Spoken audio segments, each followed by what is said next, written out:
Ochrnca, ktorá sa venuje dlhodobo nástrahám pornografie a robí prednášky, robí workshopy pre žiakov aj pre rodičov.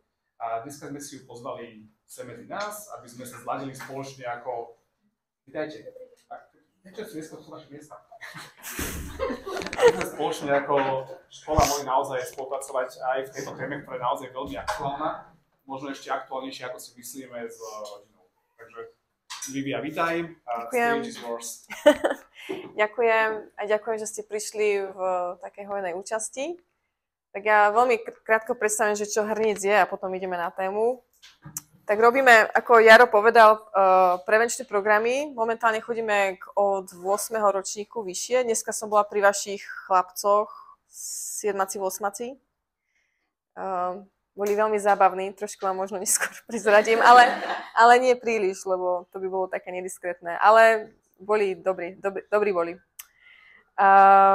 Robíme semináre pre rodičov a učiteľov, alebo CPP poradcov a tak ďalej. A taktiež, tak ako keby dokumentujeme to naše vlastné vzdelávanie, ako sa učíme o téme. Takže dosiaľ máme nejakých 20 nahratých rozhovorov, všetky sú zverejnené na našej stránke a sú to rozhovory s rôznymi odborníkmi, terapeutmi, sexologička tam je, všetkých sa pýtame na tému závislosti a obzvlášť na závislosť pornografie. Ale prečo vám hovorím, že to tam vôbec máme, je, lebo každého jedného odborníka sme sa pýtali, že čo by ste odporúčili rodičom, ako sprevádzať svoje deti sexuálnym dozrievaním. Každý jeden odborník odpovedá na túto otázku. Takže ak vás to nejak horí, vám to horí, že chcete strašne vedieť, tak si ich vypočujte, lebo podľa mňa dali veľmi pekné odpovede. A ja vám veľa z toho, čo som sa od nich dozvedela, budeme tlmočiť. A toto je len na také dokreslenie, že nevenujeme sa iba pornografii, ale máme aj ďalšie témy, vzťahy, manželstvo a neplánované tehotenstvo, ktoré tak pospávajú, lebo najviac robíme práve tie dôsledky pornografie. No a keďže je to taká ošemetná téma, tak som vám chcela nehať priestor sa pýtať. Kľudne sa pýtajte aj napriamo. Aj ma kľudne prerušte počas toho, ako budem ja rozprávať. Ale keby ste veľmi chceli sa pýtať anonymne, asi slajdo poznáte, takže cez slajdo. Táto výzva bude ešte neskôr, takže na to vás ešte upozorním neskôr. A ešte som vám chcela ukázať, že čo som doniesla. To, čo dnes budem hovoriť, je tak ako veľmi z rýchlika zhrnuté to, čo je v knihe, ktorú mi vydal Postoj. Takže to je taká kniha, kde oveľa podrobnejšie rozoberá to, čo vám dnes budem hovoriť. A donesla som vám, ak ste niekto na stredných školách, tak toto je taký, že príručka, že ako otvárať so stredoškolákmi tému. A dnes vám budem prezentovať ešte prieskum, ktorý sme robili medzi deckami aj medzi rodičmi. Takže tu mám zo pár výtlačkov, to si môžete zobrať zadarmo aj toto. OK. Takže najprv to bude veľmi hrozné a potom to bude lepšie, dobre? Možno to prežijete. OK, takže aby sme vedeli, že čo tie naše deti pozerajú, tak úplne po správnosti, aby som vás mala vyzvať, aby ste každý schytil svoj telefón, vyťukal si tam slovo porno a pozrite sa.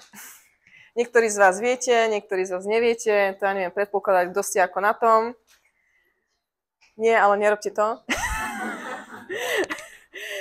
Ale ja sa teda z času na čas obetujem, aby ste nemuseli porno pozerať vy. Vyťukám si slovo porno, nechám sa viesť, tak ja neviem, 2 minúty, počítam si kliky, a klikám iba na slovenské, české odkazy a predstavím si, že mám takých 10 rokov, že kde sa vlastne preklikám, ako rýchlo, k akému obsahu. Ja mám akurát deti, čiže mám 8 doma a mám ešte 5 doma, takže ja to tak aj bytostne prežívam teraz ako mama, je to u nás úplne aktuálne, že oni sú práve v tom veku, kedy prvýkrát deti prichádzajú do kontaktu s pornom. Takže pokiaľ deti nemajú vôbec žiadne bloky na telefónoch alebo na vašich domácich počítačoch, vyťukajú si slovo porno, tak sa dostanú. Ja som vybrala iba 3 nadpisy. Každý nadpis je taký reprezentatívny za nejaký trend alebo žáner, ktorý teraz už dlhodobo fičí na porno stránkach. Tak ja vám to rozoberiem trošku na drobné, aj keď si to prečítate, je to dosť jasné. Takže to prvé, nevlastná mama zdieľa posteľ s nevlastným synom. Takže incest vedie. Tí, ktorí neviete, tak ste možno prekvapení. Tak my ako dospelí ľudia si povieme, no tak to je teda ako blbosť, to je teda akurát tak, no určite.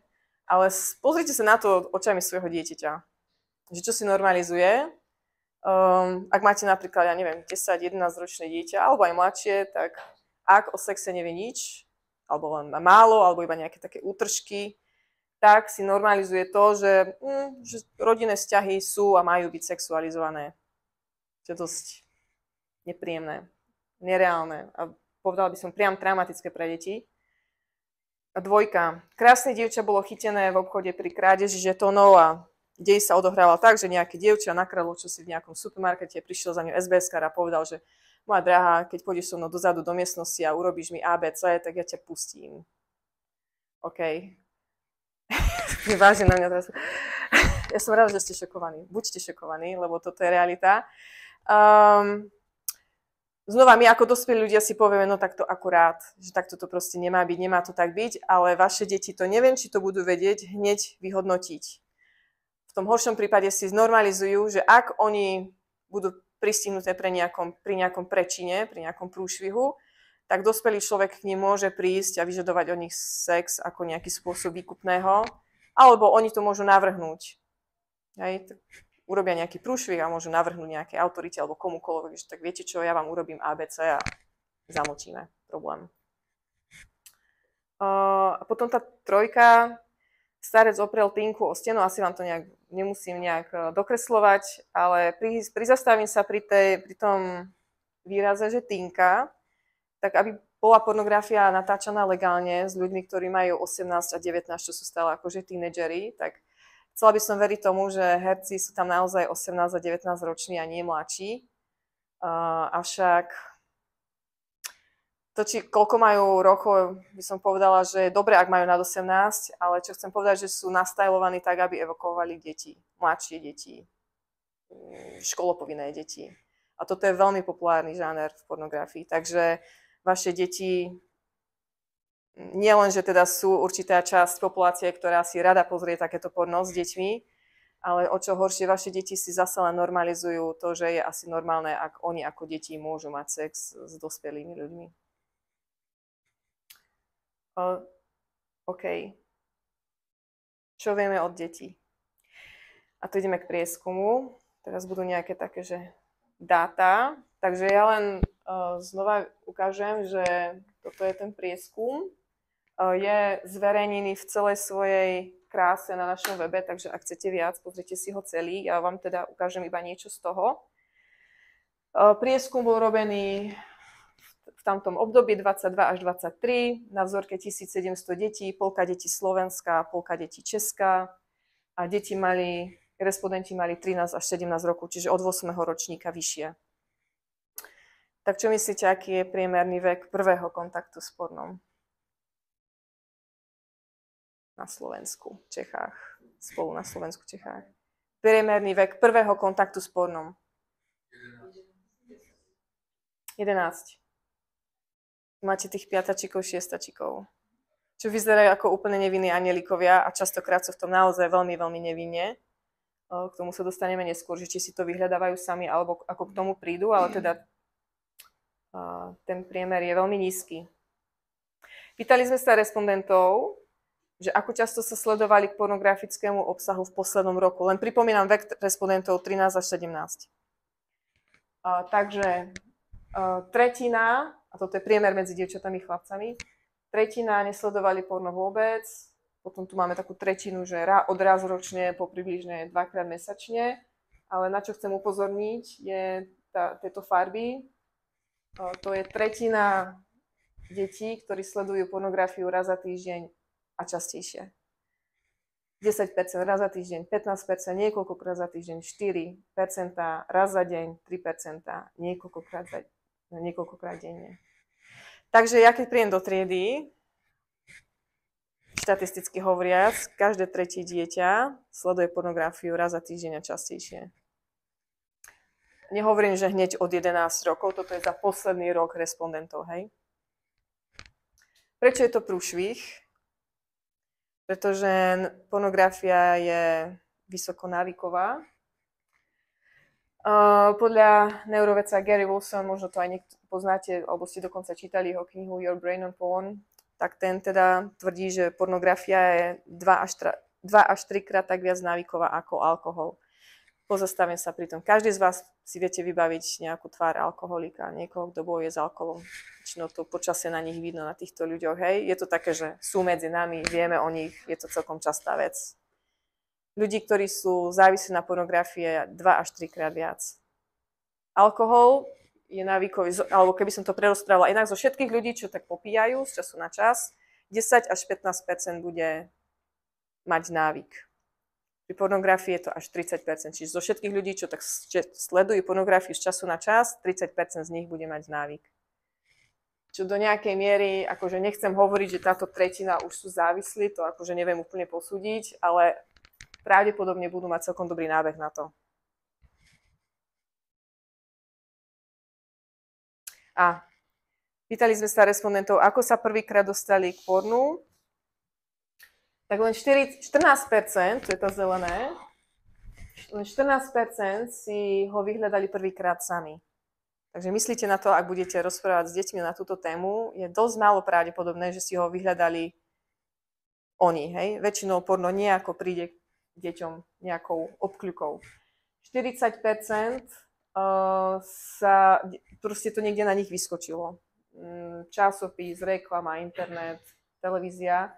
A 41% im porno ukázal nejaká živá osoba. Spolužiak, kamarát, nejaký známy, súrodenec a tak ďalej. Pýtali sme sa detí, že ak by sa chceli dostať pornografii na svojom mobile, či sa to dá na ich mobile, tak 85% povedalo, že áno. A ešte sme sa ich pýtali, že ja som teda na toto bola veľmi zvedavá, že ak vyhľadávaš pornografický obsah, tak prečo? Ja som chcela vedieť, že aký je za tým nejaký motív, že čo ich tak ženie k tomu. Tu mali predvolené možnosti a mohli si vybrať viac ako 2, teda viac ako 1. Mohli si zakliknúť ľubovoľný počet. Takže tak sa všeobecne tvrdí asi v spoločnosti, že ak niekto pozerá pornografiu, tak je to nutne pre nejakú fyziologické pnutie, pre nejakú frustráciu, pre potrebu masturbovať. OK, je to pravda pre 40% detí, ktoré súhlasilo s týmto tvrdením, ale pre väčšina detí, ja som to tak zhrnula odvážne do takej že skupiny, že emócie, čiže nie nutne fyzické nejaké pnutie, ale skôr emócie. Takže 41% je, že nuda. A ja sa len pozastavím pri tom, že my, dospelí ľudia, vnímame nudu inak ako deti. Moje deti, keď sa nudia, tak syn príde, mama, ja sa tak strašne nudím. Pre mňa je to nešťastie, že sa nudí. Ja, keby som mala 10 minút sa ponúdiť každý deň, ja by som plakala od šťastia. Aj vy, verím tomu, že akože ja vnímam nudu, keby som sa len mohla nudiť. Ale deti vnímajú nudu ako niečo negatívne, takže ak pozerajú nudu, teda ak pozerajú porno z nudy, tak to je kvôli tomu, že sa necítia v nejakej pohode, hej. 30% zo zvedavosti, 7 alebo 8, zaokrúhľujem, 8% úzkosť, strach, depresia, 31% chcem sa zrelaxovať, 8% pre pocit samoty, prázdnoty. A prečo je to dôležité, že väčšina detí pozerá pornografiu skôr pre nejaké emočné pnutie, to vysvetlím za chvíľu. Keby som toto mala tak zhrnúť, ten prvý blok, tak tretina detí pozeráva porno pravidelne, väčšinou pre nejaké svoje emočné prežívanie. Máte k tomuto zatiaľ nejaké otázky? To bolo také dátové. Chcete niekto niečo sa dopýtať? Znova výzva na slajdom, keby ste chceli. Dobre, tak ideme ďalej. Čo s tými rodičia? Čo ideme s tým rodičia robiť? Aj v knihe razíme tézu, že treba dať ako keby protidávku alebo protiliek k tomu, čo deti nájdu v pornografii. Jediný dobrý protiliek je informácia o tom, že sex je dobrý. Ako na to? Predstavte si to vaše dieťa, že dáme tomu, nevie o sexe nejak ešte veľa alebo vôbec nič. Ešte taký nepopísaný papier. A ono má v hlave takú pomyselnú váhu. Čo to vlastne je? Patrí to do škatulky niečoho dobrého alebo patrí to do škatulky niečoho strašného? Tak proste sa chce naučiť, je zvedavý a niekde počuje slovo sex a proste potrebuje si to vedieť zaradiť, čo to vlastne znamená, čo to je.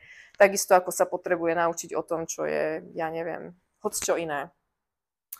Takže z času na čas sa vás možno už aj spýtali nejaké náznaky, obzvlášť ak máte mladších súrodencov. Mama, to ako si otehotnela, ako k tomu prišlo. Pýtajú sa vás také veci, hej? Nielen moje deti. Dúfam. OK, takže to dieťa si to nejak vyhodnocuje, že čo to vlastne je. Verím tomu, že ste tu prišli kvôli tomu, že chcete, aby vaše dieťa si to vyhodnotilo, že sex je vo svojej podstate dobrý a že až vyrastie, tak ho bude vedieť používať k svojmu dobru, manželskému dobru, hej. Na to, aby to dieťa vyrastalo s takouto myšlienkou, s takýmto nápadom, že sex je vo svojej podstate dobrý, tak potrebuje mať ale také informácie, lebo ináč to nemusí vedieť. Takže v hlave má takú váhu a teraz na ktorú stranu sa mu tam viac naloží. Možno, že sa mu tam naloží, že sex je niečo nečisté, je to niečo zahambujúce, niečo strašne trápne, alebo dokonca absolútne bezcenné, bezhodnotné. No podľa toho, že ako aj my zareagujeme. Možno sa vás dieťa spýta, mama, čo to ten sex je? A teraz my, keď odpadneme, očervenieme, zdrhneme zo scény, tak dieťa si šupne na tú červenú stránku, to je asi niečo strašne trápne, je to asi niečo nejaké, ja neviem, tajné, obscénne, alebo spýtal som sa na niečo zlé a mama teraz zdrhla. Alebo to je niečo, čo sa nemalo hovoriť. No, prečo by sa o tom nemalo hovoriť? Hej, ako sme v rovnakej lodi, ani so mnou sa doma nikto o tom nerozprával. Absolútne, že nie. Alebo možno deti prídu, a možno sa neprídu ani spýtať vás, možno proste budú vnímať v tejto téme zo svojho prostredia, že čo to vlastne je. Možno v lepšom prípade si to vyhodnotia, že je to niečo prirodzené, niečo príjemné, niečo tajomné, tým myslím, nie tajné, tajomné. Hej? To znamená, že je to exkluzívne, že to nerobíme na verejnosti, že to není pre všetkých, že je to niečo tajomné medzi mňou a manželom v mojom prípade. Hej? A v ideálnom scenárii, že to má aj nejakú veľmi vysokú hodnotu. A teraz, ktorá váha preváži? Ak sme my ticho, ako rodičia, tak pornografia aj nejaké informácie ponúkne. Ponúkne, že to nemá hodnotu, že sa to môže používať ako spôsob vydierania, násilia, odmeny, akokoľvek.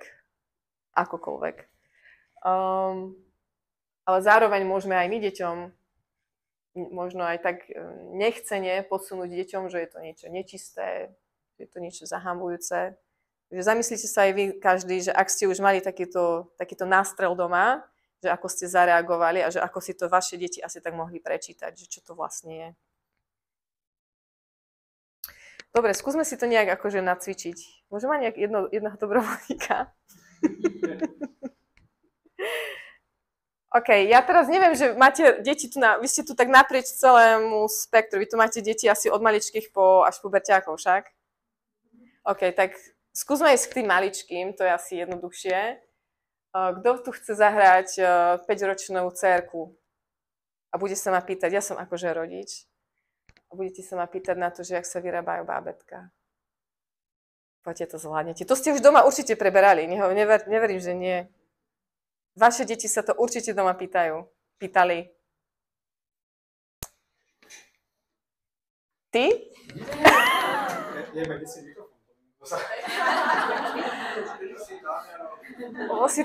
Si tu bude musieť zahrať monoscénku sama so sebou. Tak, dobre, môžem, no. Tak. Jarko, tak ty máš 5 rokov. Čo budú boleť kolena.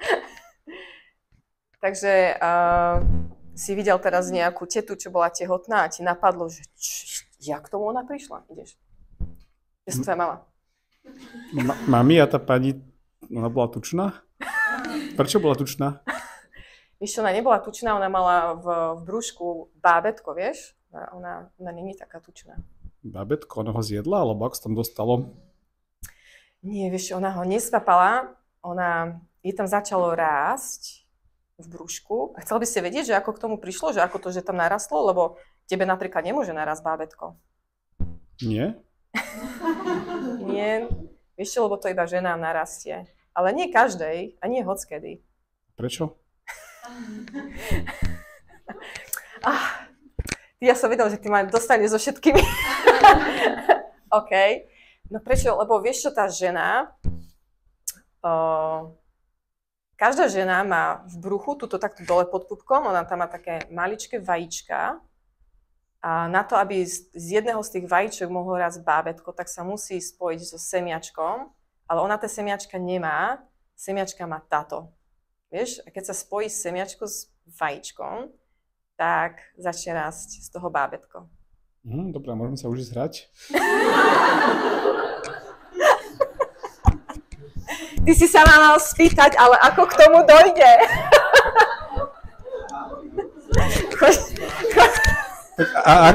Ako k tomu dojde?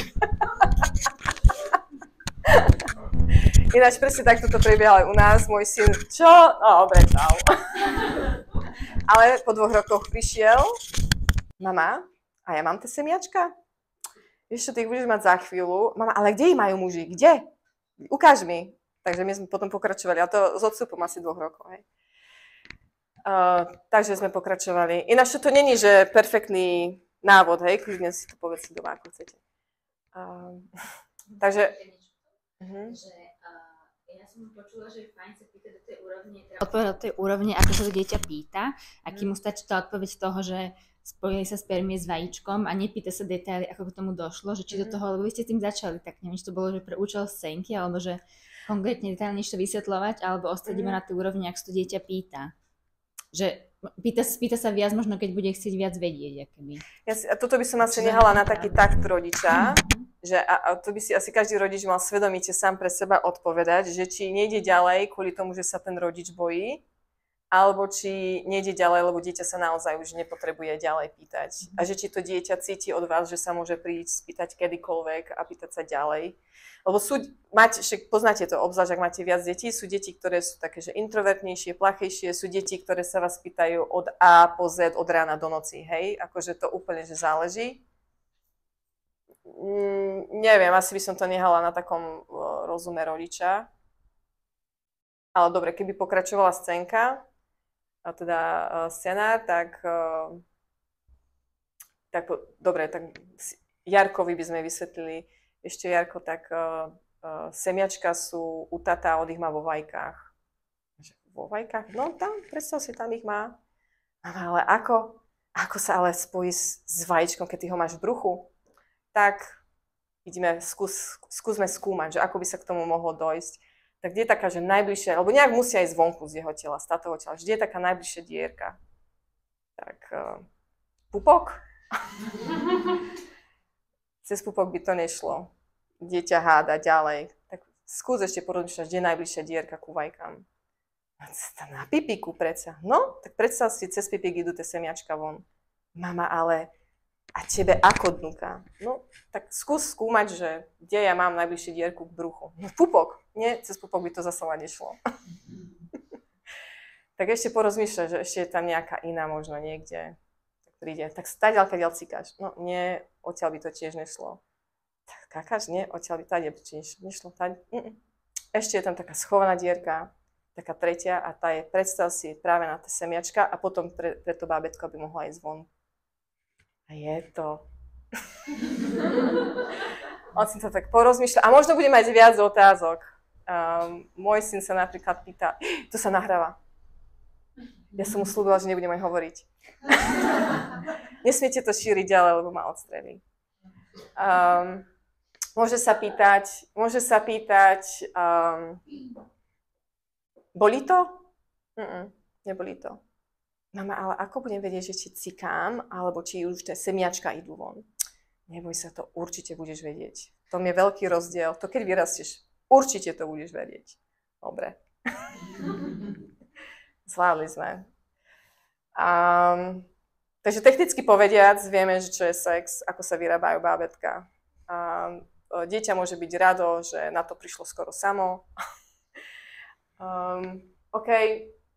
V každom prípade skúsme to opísať ako niečo pozitívne, ako niečo dobré, ako niečo úplne prirodzené. Však keď spočneme deti, tak je to asi radostná, dúfam, že pre väčšina z nás radostná správa, aj keď niekedy možno prekvapivá, ale oslavujeme to, že sa dieťa narodilo, že tu je medzi nami, tak to, ako prídeme k počatiu predsa nemôže byť niečo hrozné, niečo trápne a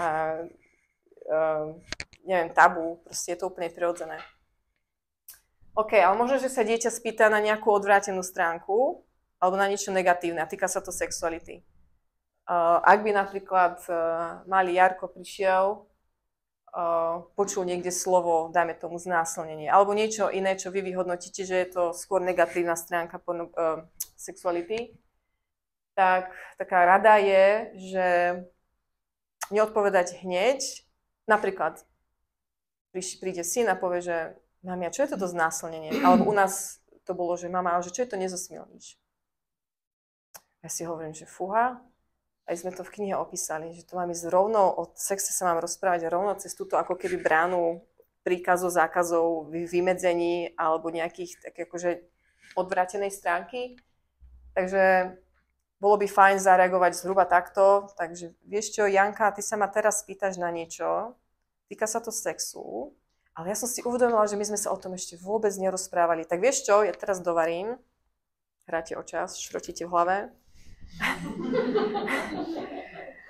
A keď večer, keď už budem mať všetko porobené, že ja si k tebe prídem ľahnúť a že ja ti na to odpoviem, ale predtým, ako ti odpoviem, ja ti chcem povedať ešte niečo iné, dobre?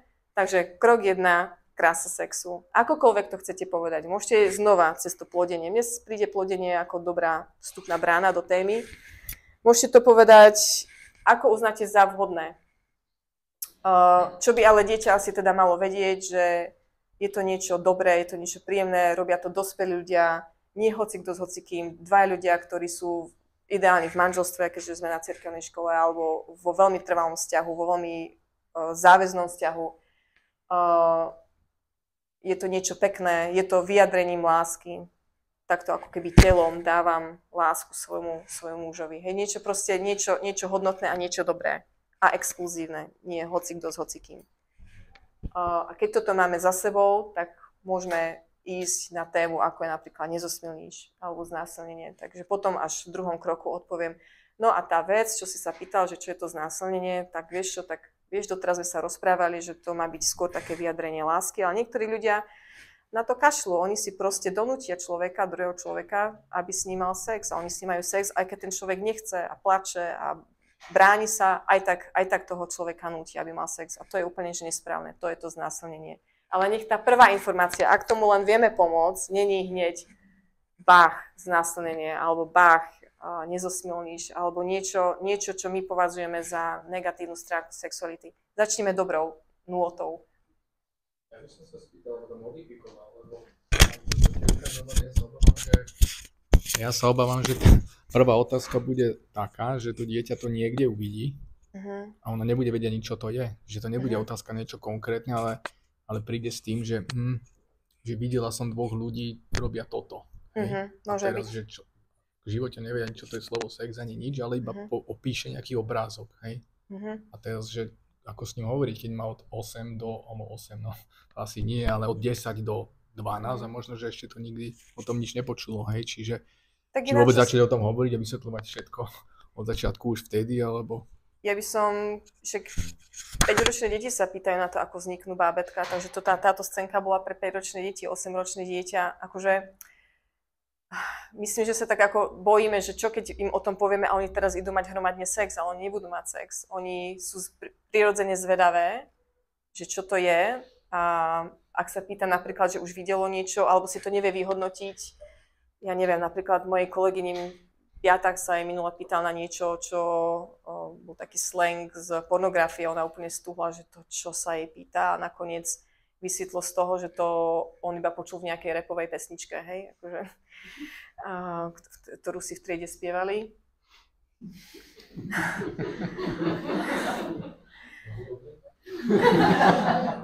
Mne prišlo s tým, že mami, že čo je to suck my dick. Ona skoro zomrela. Čo si povedal? Čo? A to predýchávala. Potom mi hneď volala, tak som predýchávala ja, že čo ideme robiť. Ale potom sa ho spýtala, že a odkiaľ to máš? To chalani spievali v takej pesničke. Akože nebola rada, že si spievajú takú pesničku, ale na druhej strane mu nemusela úplne vysvetľovať, že čo je to suck my dick.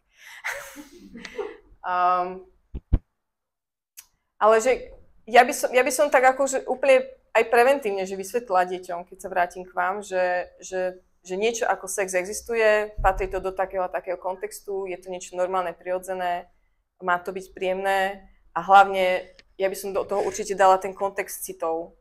Aspoň neviem, či je to tým, že ja som žena, že mi to príde akože akutne to potrebujeme zasadiť do nejakých emócií, pretože pornografia im tie emócie budú stále vykrádať. Dáme tomu, že dieťa bude vidieť nejaké video pornografické, alebo ja neviem, však už len všetky Netflixové filmy, tam akože nejaká vážnosť, dlhodobosť vzťahu, akože to tam proste nehrá. Čiže toto je to, čo my dajme svojim deťom pri tých informáciách a to môže kľudne pochopiť aj 8-ročné dievča, že sex je toto a patrí to medzi muža a ženu, ktorú, dajme tomu, sú v manželstve. Moja dcera sa napríklad pýtala, že prečo byť v manželstve, tak sme sa zase vrátili k plodnosti. Pretože počas sexu môže vzniknúť dieťa. Mojej dcere sa akorát rozvádzali rodičia jej kamarátky, tak ona to tak trpla, že či aj my sa ideme rozvádzať, či to vôbec hrozí. Tak som jej to vysvetľovala, že ako je fajn, keď si dvaja ľudia sľúbia, že spolu zostanú, aj keď to bude veľmi, veľmi náročné, aj keď to bude ťažké, aj keď sa pohadajú a až potom majú sex, lebo z toho sexu môže samozrejme vzniknúť dieťa a to dieťa ako super, keď tí dvaja rodičia sa majú radi a sú spolu. Tak to pochopila akože po svojom. Ja viem, že nie vždycky sa to podarí o tom akože odľahnúť od toho, ale pochopila tú vážnosť záväzku napríklad. Máte k tomuto nejaké otázky? Môžeme ísť ďalej? Otázka, že opačne, že kedy dieťa prišla s tou negatívnou otázkou na nejaké slovo, ale ako napríklad dieťa pripraví na to, že sú tie nástrahy, hej, že ich niekto môže na ulici zobrať, hej, že povedzme, že vo veku detí, ktorí už majú telefón, že ich môže niekto kontaktovať a takýmto spôsobom, že si napríklad proste na ulici nejaký chlapec prenasledoval a jeho objal a neviem čo, proste sme toto riešili v veku, kedy bol úplne samostatný a potom rok proste nechodil na ulicu von sám. Hej, že bál sa áno, potom. Hej. No to je blbé, to ja sa tiež tak váham, že do akej miery čo deťom vysvetliť a aj poznávam na sebe znaky asi takej pracovnej deformácie, že si myslím, že každý chce ukradnúť moje deti, práve tie moje. Takže rozumiem, že nechcem, aby sa báli, chcem, aby boli vrúcne voči ľuďom a na druhej strane, aby sa dokázali ochrániť. Podľa mňa sa stále len treba odrážať od toho, že aby sme im nehovorili, že aby nebola jediná informácia o sexe, že sú ľudia, ktorí unášajú deti a znásilňujú ich. Lebo to si vyhodnotia, že sex je niečo hrozné. Hrozné, čo strašne ubližuje. To by bola škoda, keby toto bol jediný message, s ktorým oni idú. Takže by som sa dookola vracala k tomu, že sex je dobrý. Vo svojej podstate je dobrý, ale vieš čo, niektorí ľudia sú v tomto strašne pomilení, alebo ja neviem, asi pomílený mi príde najlepšie slovo. Ja som mu to vysvetlila tak, že vlastne všetko, čo by sa dialo, by malo byť príjemné. Hej? Že, ako ste hovorili, že nejakým spôsobom k tomu veku som mu to opísala, ale že nech sa bude diať čokoľvek, tak proste jemu to musí byť príjemné, tak bude nie od cudzieho, ale tak to vedel vyhodnotiť, že proste od cudzieho by mu to bolo nikdy nebolo príjemné alebo niečo. Čiže všetko, čo by sa v tomto kontexte dialo, tak to má byť niečo, čo on bude cítiť, keď bude starší samozrejme a bude mu to príjemné, hej, že, lebo som sa ho snažila na to pripraviť, lebo už presne tie deti majú WhatsAppy a on príde za mňou vždy, mama zase mi napísal nejaké číslo, nejaký ind alebo niečo, hneď som si to blokoval, že sme si to vysvetlili, lebo tie nástrhy aj z tej druhej strany sú, že... Sú.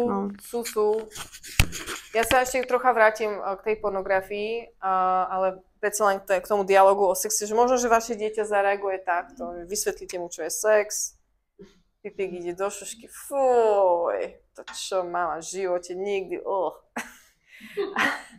Toto bola napríklad moja prvá reakcia, hej, keď ja som bola dieťa, čo nikdy v živote, kdeže. A tak to tým deťom normálne, že priznajú. Mne to príde aj taká normálna reakcia, že však deti nemajú mať sex, hej? Čiže to, že je to deťom nepríjemné, alebo tá predstava, že im nepríjemné, ja by som im to normálne, že priznala, že hej, sa ti to za nechutné, to je úplne v pohode, jasné, však deti nemajú mať sex, to je pre dospelákov, takže teraz je ti to nechutné a potom, keď vyrastieš, tak uvidíš. Asi sa to zmení v ideálnom scenárii. Čiže by som im to ako nejak nerozhovárala, že či je to, hej, pre teba to není.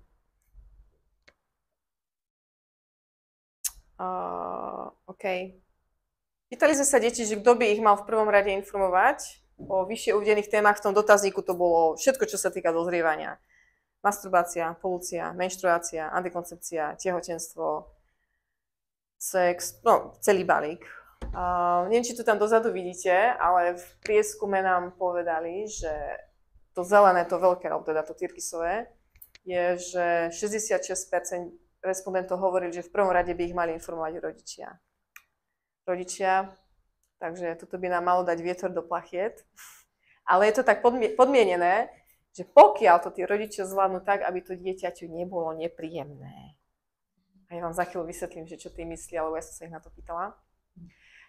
Potom 13% škola, 12% odborníci a voľne dostupné zdroje, online zdroje sú iba 5,5%.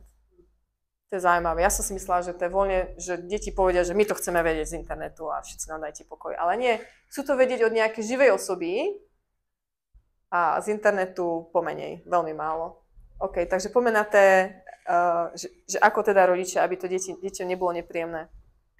Ďalšie informácie, čo vám teraz idem hovoriť, to neviem už z prieskumu, ktorý sme robili, lebo ten bol anonymný, ale robili sme asi 3 roky takú aktivitu v triedách, že na tabulu sme napísali, že rodičia by sa mali so svojimi deťmi rozprávať aj o sexuálnych témach. Áno, nie.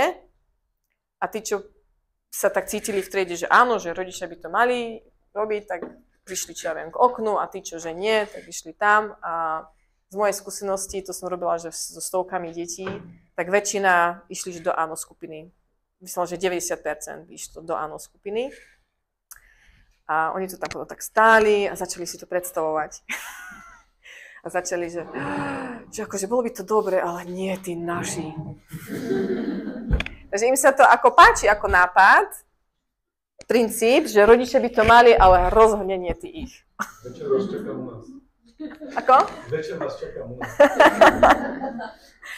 No, a tak potom ja som sa na tom všetko tak zasmiala a hovorím, tak povedzte, že ako to máte podmienené, že áno, ako nápad sa vám to páči, ale čo? Čo majú tí rodičia robiť, alebo čo nemajú robiť. Takže ja vám teraz ukážem, že také najčastejšie veci, čo spomínajú. Takže často by povedali, že pani lektorka, ale ako to myslíte, že akože v akom veku? A hovorím, že vy mi povedzte, že v akom veku by to bolo ideálne, že kedy majú rodičia začať? Tak tí, čo boli na základnej škole, pripomínam 8. 9. ročník, tí väčšinou povedali, ale viete čo, pani lektorka, my ešte akože sex úplne nemáme, takže nech sa rodičia rozprávajú s tými staršími, už na strednej škole, už keď majú 16, to už je vtedy dobrý čas. A keď som na strednej škole, tak hádajte, čo oni povedia. Pani lektorka, to už je taký trapás, keď ja viem o sexe viac ako mama a otco dokopy. Nech sa oni radšej rozprávajú s tými menšími. Tak si vyberte. Ani tak, ani tak. Ani tie decká ideálny vek nepoznajú, proste kľúčkujú. Hej? Dvojka, že až keď sa dieťa samo spýta rodiča, to bolo celkom časté, tak som v zápäti vždycky ich vyzvala tak, super decká, tak ruku hore, kto ste sa doma už pýtali. A čo myslíte, koľko rúk sa zdvihlo? Také možno občas nejaké 2 ruky v triede, 1, 2 ruky. A väčšinou to potom aj skomentovali, že ale čo, však my sa doma rozprávame o hocičom aj o tomto. Ja som sa už pýtala úplne v pohode, my sa rozprávame. Ruka hore. Čiže to ako doplnili nejakú ako keby atmosféru, ktorú oni majú doma, hej. Ale to bola taká rarita, že skôr sa nepýtali. Ruku hore, kto ste sa vy doma pýtali? Svojich rodičov. 1 ruka, a není zo Slovenska.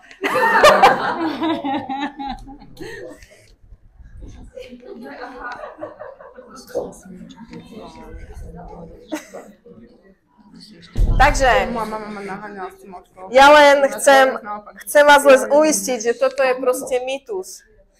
Zdá sa mi to, že klope niekto? To niečo iné, aha. Že to je proste mýtus. My sme sa nepýtali a ani naše deti sa pýtať nebudú. Budú sa pýtať iba v tom prípade, ako tie dve ruky zdvihnuté tu na, že ak to už majú nejak, tie decká si musia byť veľmi isté, že táto téma je bezpečná. Že už to bolo buď doma otvorené, alebo majú nejak zažité, že toto je jedna z bezpečných tém. Možno, že ten rodič to už predniesol ako tému a proste majú tú dôveru, že rodič sa nám tu nezloží, nepošle nás do hája, nezahriakne nás, že na to sme ešte mali a čo ťa do toho a to musíš ešte vyrásť a tak ďalej, hej? Trojka, ale však my nechceme vedieť, čo robia naši. To je také celkom vtipné. Oni sa toho tak nejak boja, že by ste im chceli vysvetľovať, čo presne robíte. Tak ja ich vždycky tak uistím, ale však to by vám nerozprávali. No, dobre. Takže neviem, prečo ich to napadne, ale opakovane to spomínali ako niečo, že z toho sa boja, že by počúvali detaily sexuálneho života svojich rodičov. Štvorka, OK, ale odtiaľ potiaľ, bez vyzvedania a prednášok. Keby som to tak prerozprávala cez jednu kočku, ktorú si pamätám, v triede tak sa hovorila, že pani lektorka je už mám frajera, my sa po škole chodíme tárať a moja mama, keby sa to dozvedela, možno by mi to až tak nevadilo, ale viete čo? Moja mama, keby sa to dozvedela, viete, čo by to bolo? Viete, ja vám poviem, čo by nasledovalo. Ja by som si musela v kuchyni sadnúť, mama by si takto sadla proti mne, ona by potom robila výsluchy, že kto je, čo je, kde chodíme, čo už máme za sebou, kde sa tárame, kedy sa tárame, čo robíme a potom by ešte pokračovala dlhá kázeň, čo áno, čo nie. To sa mi tak neoplatí. Tak radšej nepoviem nič. Tým nechcem povedať, že ja by som bola presne jedna z tých mám. To si píšte, nielen dcera. Ešte frajera donies, poď sem, tuto si sadni. Chceš si ju zobrať? Nie, nevieš, odchod, čau. Ja tomu úplne rozumiem, lebo chceme ochrániť tie svoje deti, ale čo tým chcem asi skôr pretlmočiť, že tí žiaci to skôr hovoria, že oni chcú mať nejakú kontrolu nad tým rozhovorom, že to nemá byť ako jednostranný nejaký výsluch alebo nejaký dlhý monológ, alebo chcú mať kontrolu nad tým, že čo povedia, čo odpovedia, ako veľmi odpovedia, kedy už je dosť. Chápete, hej, že to nemá byť z tej pozície autority. Že a teraz tu seď a všetko mi povedz. Aj keby sme to chceli tak robiť. Peťka. Veď my sa doma nebavíme o ničom osobnom a zrazu o sexe čosi. To je veľmi, veľmi časté. Takže ak doma riešime hlavne, čo ja viem, známky, logistiku, krúžky, výlety, a nerozprávame sa o ničom osobnom, o nejakom takom vnútornejšom prežívaní, tak potom ísť k téme sex je ale že príliš veľký skok. Aj vy si vyberáte, s kým sa budete rozprávať o sexuálnych témach alebo o svojom vlastnom sexuálnom živote. Vyberiete si veľmi dobre, podrobíte toho človeka rôznym testom, že či ten človek vás nevysmeje. Proste si vyberiete, možno si vyberiete jedného človeka na celom svete, s ktorými ste sa rozprávali o niečom tak intimnom, ako je sex. A deti si tiež chcú vybrať a nemusia si nutne vybrať vás len za to, že ich máte najradšej. Možno by som to... Deti vás potrebujú mať zažitých v rozhovore o iných osobných veciach. Možno o tom, ako ste sa mali vy ako dieťa, čo ste prežívali, aký bol váš deň počas práce, s kým ste sa pohádali, s kým ste sa zmierili, čo vám prišlo smiešné, proste osobné veci. Možno by som to pripodobnila, ja mám teda brata, sestru a však sme vyrastali spolu v jednej detskej izbe a ako decka sme si boli celkom blízko a teraz ako dospelí sme si není až tak blízko, takže môj brat, keby mi zavolal teraz, čau Livia, tak ma milé napadlo, že jak sa má tvoj milostný život? By som ho poslala do hája. Že, akože prepáč, ale za to, že ty si môj brat a ty ma máš rád ako sestru, tak akože tebe to nedím vešať na nos, len z nejakej pozície, že my sme si rodina, hej?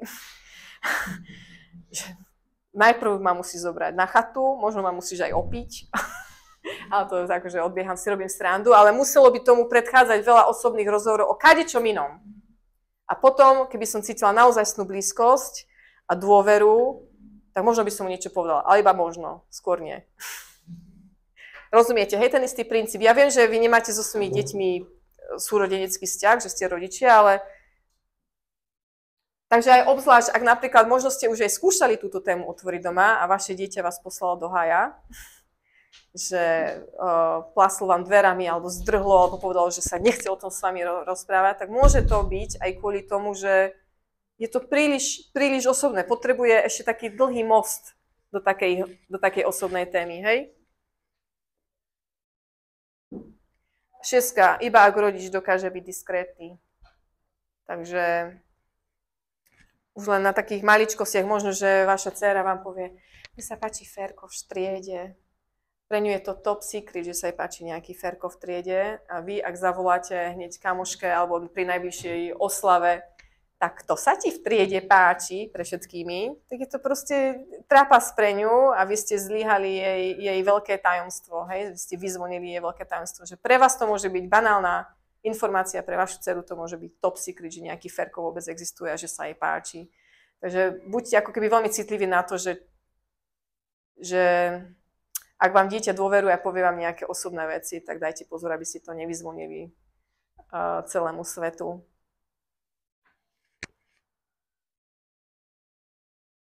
Zhrnutie, u detí musí prevažovať pozitívne info o sexe, takže tá váha na tej zelenej strane by mala prevažovať. Kedykoľvek, není na to ideálny vek, ja ideálne od nás. Máte k tomuto nejaké otázky? Som zatiaľ hovorila? Mne by napadá, že či sú také, že nejaká preferencia, že vzťah mama-dcera, alebo otec-syn, alebo je to jedno, alebo závisí od toho vzťahu medzi tými rodičmi a deťmi, alebo čo hovoria skúsenosti. Že bombastické by bolo, keby obidvaja rodičia boli rovnako angažovaní. Len si to tak predstavme, že čo vy máte 12-ročného chalana. Super, ak otec sa vie s ním porozprávať ako chlap. Počuj, ja som mal tiež 12, mal som to takto, ale prežil som to, neboj sa, prežiješ to aj ty. Ale super, ak to povie aj mama. Niečo zase za seba. Akože mne to príde len bonus. Nemyslím si, že iba tak alebo hen tak. Ale teda nech je to aspoň jeden z rodičov. OK, ale dneska sme tu hlavne kvôli téme porno, takže čo s tým pornom? No? Že keď dieťa same neprejaví teda záujem otvárať túto tému, ani neprejavilo, ani pri otázke, ako sa robia deti v 5, tak, že ako s tým potom neskôr prísť napríklad. Že keď už je v puberte napríklad? No nie, keď má napríklad 8, 9, 10, že čo ak táto otázka od dieťaťa nepríde. Že ja by som ten rozhovor iniciovala, že tých podnetov je veľmi veľa. To treba akože sa chytiť podnetu. Že stačí, že je suseda tehotná, alebo že tak to môžeme my priniesť ako tému. Počuj. A možno, že budete prekvapená, že čo všetko vaša dcera alebo syn už dávno vie. Tak možno, že počuj Mierka, ja som si uvedomila, že my sme sa nerozprávali o také veľmi dôležitej téme, že všimla si, že susedka je tehotná, alebo film, nejakú rozprávku pozeráte, že toho je strašne veľa, že prineste to vy ako tému a však aj pozorujte to svoje dieťa, že či akože totálne stuhne a vie presne, koľka bije a strašne je to bytostne nepríjemné, že nešla by som úplne, že do toho, že keď je mu to úplne nepríjemné, alebo jej, ale zároveň by som neustále hľadala spôsoby, ako keby uvoľniť túto tému, aby to chcelo odo mňa počuť. Pretože vy máte ako mama dôležité posolstvo pre tú svoju dceru alebo syna. A bola by škoda, keby to posolstvo nedostala od vás o tom, že sex je dobrý, že je to niečo veľmi hodnotné. Lebo nikto iný mu to nepovie. Čiže začať preventívne skôr. Áno. Už keď je puberta, tak to už by som povedala, že už aj vaši 7-ci, 8-ci, akože ty už vedeli totálne svoje. To by som vôbec nečakala do puberty. Aha, takže povedzme deti aj o porne. Je to taká zapeklité, že teda, že ako, do akej miery, ako veľmi a že či vôbec. Ako som hovorila, že deti sa od 11 rokov stretávajú s pornografiou, či sa nám to páči alebo nie. To strašne skoro. V ideálnom svete by tu porno takto dostupné nebolo a nemuseli by sme s deťmi riešiť nejaké porno. Žiaľ, je to ako to je. Čiže pri menších deťoch, napríklad prvý stupeň, by som, keď už sa budete rozprávať o porne, ak táto téma príde doma, tak by som sa asi vyhla výrazu porno. Vyslovene len kvôli tomu, že ak má vaše dieťa, nemá nejaké rodičovské zámky, alebo tak, aby si to proste negooglilo. Lebo to, čo tam vygooglí, nebude pekné. A skôr by som zvolila, že stručný opis, čo porno je, a to za chvíľku vám poviem, že ako.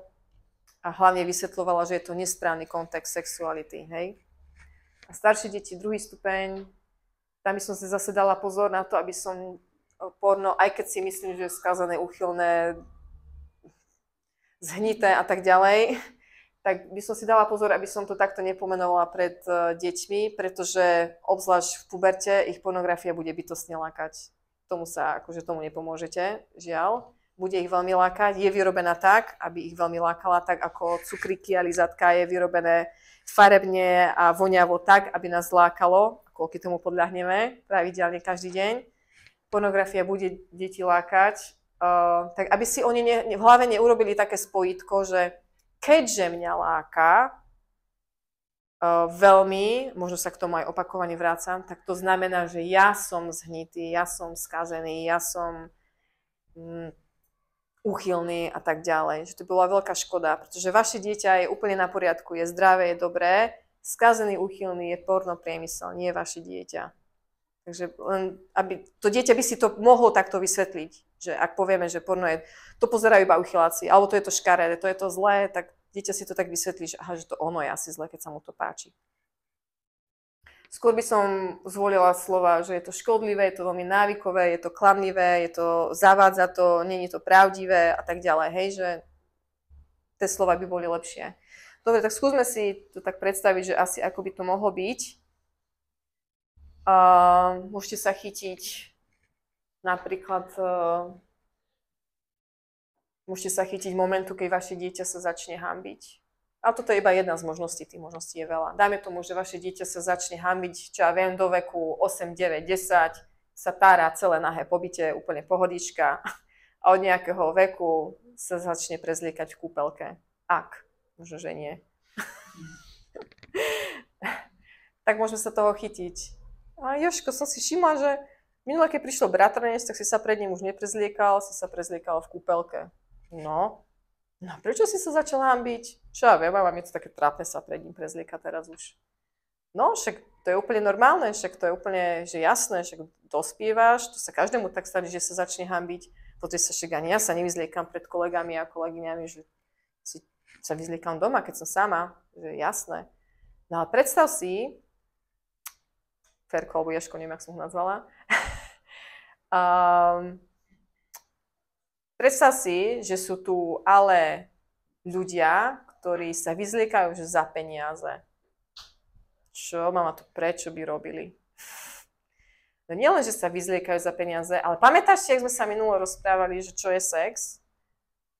Ferko záloví v pamäti, možno povie, neviem, nepamätám. Tak, vieš čo, tak zaradíme spiatočku, najprv sa porozprávame o tom, čo je sex, to je prvý krok. A ak si povie, že hej, že pamätám, tak ideme. Tak vieš čo, pamätáš si, že to má byť niečo také, že úplne také tajomné, že iba medzi tými dvoma ľuďmi, že sex ľudia nemajú na verejnosti, oni si tak dávajú najavo, že sa ľúbia však. Tak predstav si, že sú ľudia, čo majú sex pred kamerami a že oni to takto robia normálne, že oni potom tie videá predávajú. No ale že prečo? Podľa toho, v akom je veku teraz, ale hej. No predstav si, lebo niektorým ľuďom sa na to páči pozerať a oni si to kupujú potom od nich. Podľa toho, v akom je veku. Mladšie dieťa povie, že to je úplne blbosť. Kto by to robil? Ale vysvetlili ste mu, že čo je pornografia veľmi v kocke. Možno staršie dieťa už bude chápať, že prečo je to aj príťažlivé pozerať sa na videá nahých ľudí, keď majú sex. V každom prípade mu môžeme teda vysvetliť, že to nie je dobré, možno sa s tým stretneš, možno ti to spolužiaci budú ukazovať, ak je starší, tak povieme ináč, čo to sa volá porno. A vieš čo, nie je to veľmi dobre pre teba pozerať. Ja som ti len chcela som ťa len varovať, že s takýmto sa stretneš. A keby si také niekedy videl, tak kľudne mi príď povedať, že spolužiaci ti to ukázali, alebo príď mi povedať, alebo možno, že nepríde povedať aj tak. Ale ako keby ho iba ustí, že si o tom myslíte, že to nie je dobré a že také niečo je a že je to mimo vášho domáceho kontextu toho, čo sex má byť. Rozumiete mi? Dobre. Máte k tomuto nejaké otázky? Lebo ja teraz preskočím, lebo myslím, že už by som aj chcela ísť viac k otázka. 5 hodín. Máte k tomu, čo som zatiaľ hovorila?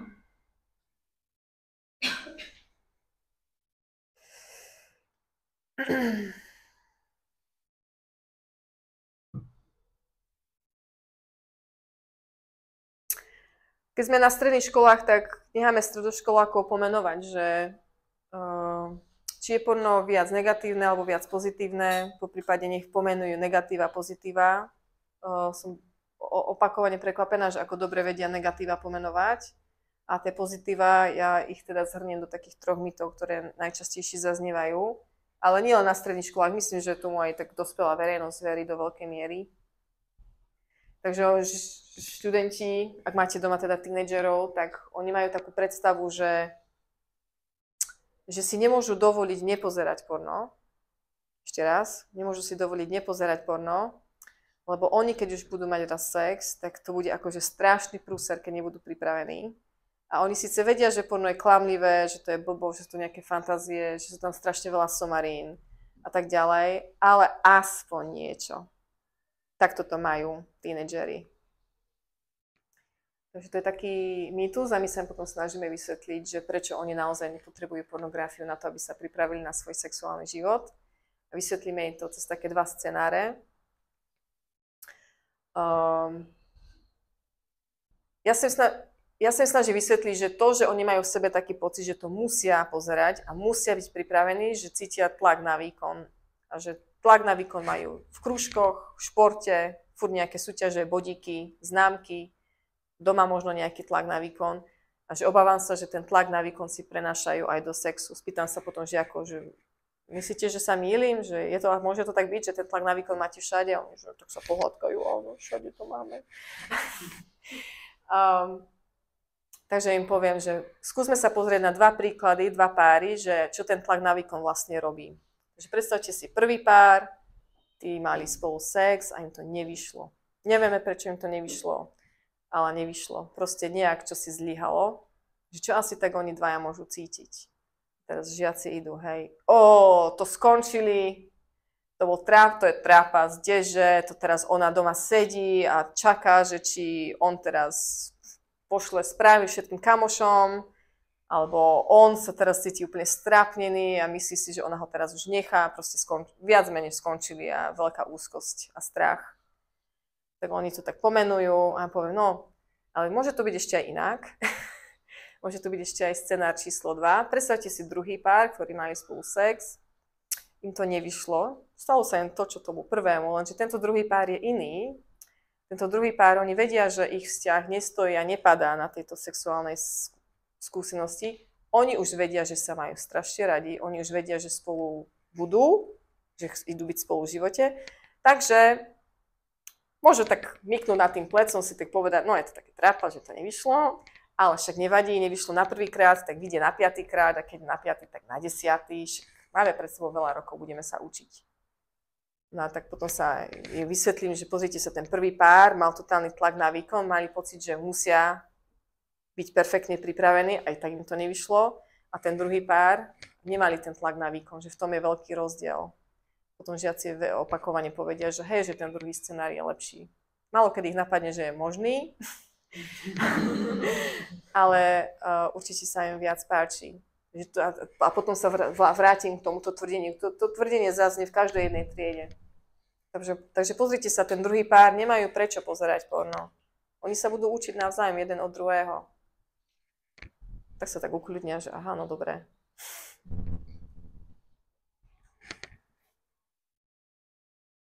Porno je dobré, lebo ponúka nové fantázie, inšpirácie. Toto je také úsmevné pre mňa, lebo opakovane Ja tomu neviem ešte úplne prísť na chuť, keď som sa rozprával naozaj, že už asi aj s 1000 mladých ľudí. Oni majú taký pocit, že oni by proste na to neprišli, čo sa im páči. A mne, možno ako staršej generácii, mne to rozum nebere. A že jasné, že by prišli na to, že čo sa im páči. Alebo majú pocit, že na všetko musí byť nejaký ten tutoriál a treba všetko, ako keby všetky možnosti zmapovať, zmaximalizovať a potom si z toho vybrať niečo. Takže tu im aj len hovorím, že pozrite sa, máte 15, 16, 17 rokov a koľkokoľvek, že vy s vašou unikátnou fantáziou by ste si totálne vystačili. Že naozaj, že funguje vám perfektne a hlavne mohli by ste dať ruku do ohňa, že že je to vaše, že to nemáte naučené z nejakého priemyslu, ktorému ide o vaše peniaze. Alebo to môžeme niekedy vysvetliť inak. Niekedy im povieme, že práve, že porno je zlé, lebo ponúka nové fantázie a inšpirácie, pretože ak človek sleduje pornografiu dlhodobo, tak sa potrebuje preklikávať ďalej a ide stále za nejaké hranice. Čiže môžu si myslieť, že aha, super, že som prišiel na toto, ešte aj toto, ale zanedlho sa prekliká k obsahu, ktorý tomu človeku vôbec nemusí byť vlastný. Ale preklikal sa teda zo zvedavosti a z závislosti. A potom môže byť veľmi domílený, že čo sa vlastne páči mne a čo mám naučené z pornografie.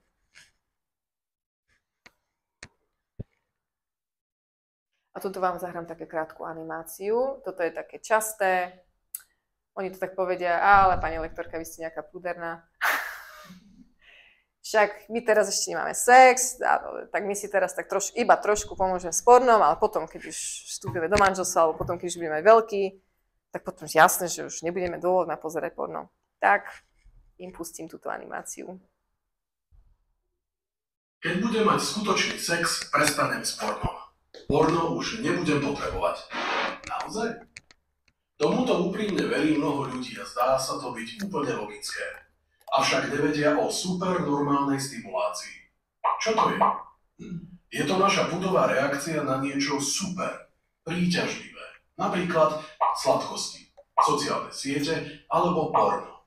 Slovo super pritom neznamená akože super normálne, ale super silné. Tento fenomén objavil vedec Nicholas Tinbergen a dostal za ne Nobelovú cenu. Skúmal pudové správanie mnohých zvierat, avšak jeho poznatky platia aj pre nás ľudí. Napríklad pozoroval vtáky v hniezde. Keď vták naliahne vajíčka do hniezda, nikto ho neučil, aby ich chránil. Jednoducho sa v ňom zobudí rodičovský pud a vie, čo má robiť. Avšak čo ak mu do hniezda vložíte väčšie vajíčko, ako jeho prírodzené? Ešte väčšie a ešte väčšie. Vták sa vždy nechá zlákať tým najväčším vajcom, ktoré prehnane chráni, a to až do takej miery, že zanedbá svoje vlastné vajíčka. Pokiaľ má vták na výber, vždy uprednostní super vajce, čiže väčšie vajce, pred tým normálnym. Uvedme si ešte iný príklad. Krasoňovité chrobáky v Austrálii. Na tento jav prišli dvaja mladí biológovia Gwyn a Renz úplne náhodou. Pri potokách Austráliou si pri ceste všimli pohodené pivové fľaše posiaté veľkými chrobákmi. Keď sa prizreli bližšie, všimli si, že všetci chrobáci sú samci a na ich veľké prekvapenie sa usilovne párili s pivovými fľaškami. To vedcov naozaj zaujalo. Zistili, že fľašky týmto chrobákom pripomínajú krovky ich samičiek, pretože majú podobnú farbu a štruktúru ako fľaška. Ich sexuálny pud bol dokonca tak silno stimulovaný, že úplne prevalcoval ich pud seba záchovy. Za normálnych okolností by sa chrobáky so samičkami párili niekde v tieni, aby sa neupiekli na slnku. Avšak v tomto prípade sa chrobáky s fľaškou párili, až kým sa neupiekli. Proste nevedeli tejto krásnej sklenenej fešande odolať. Pokiaľ majú chrobáky na výber, uprednostnia super samicu, čiže fľašku, pred reálnou samičkou. Povieme si hlúpe chrobáky. Ako sme na tom my ľudia? My máme na rozdiel od zvierat časť mozgu, ktorá sa volá prefrontálny kortex, vďaka ktorej by sme mali vedieť odolať supernormálnym stimulom. Lenže nám sa nechce. Taká mrkva má v sebe toľko cukru, koľko energie potrebuješ na to, aby si prežil. Jedenie mrkvy by malo byť pre nás slastné, pretože je sladká. Avšak, ak zješ niečo sladšie ako mrkvu, zažívaš viac slasti. Prirodzene sa budeš chcieť vrácať práve k tomu jedlu, ktoré ti doručí najväčšiu slasť. Problém je, že ak si navykneš na vysoké dávky cukru, nebudeš mať emócie na to, aby si zažívala radosť pri jedení mrkvy. Hrozí, že pokiaľ máš na výber, vyberieš si jesť príliš sladké jedlo pred tým zdravím. Iný príklad supernormálneho stimulu je čarovná skrinka, inak zvaná telefón. Človek je veľmi spoločenský tvor, chce niekde patriť a cítiť prijatie. Sociálne siete v čarovnej skrinke sú veľmi lákavé práve preto, že simulujú nekonečný zdroj prijatia od množstva ľudí. Stačí čarovnú skrinku pohľadkať a ona vám vyčaruje toľko prijatia, koľko len chcete. Avšak je to len pasca, tak ako umelé vajce a pivová fľaška. Skutočné prijatie od ľudí ti čarovná skrinka nedoručí. O čo horšie, čím viac sa budeš čarovnej skrinke venovať, tým menej budeš vedieť vytvárať skutočné vzťahy s ľuďmi, ktorí by ťa dokázali skutočne prijímať.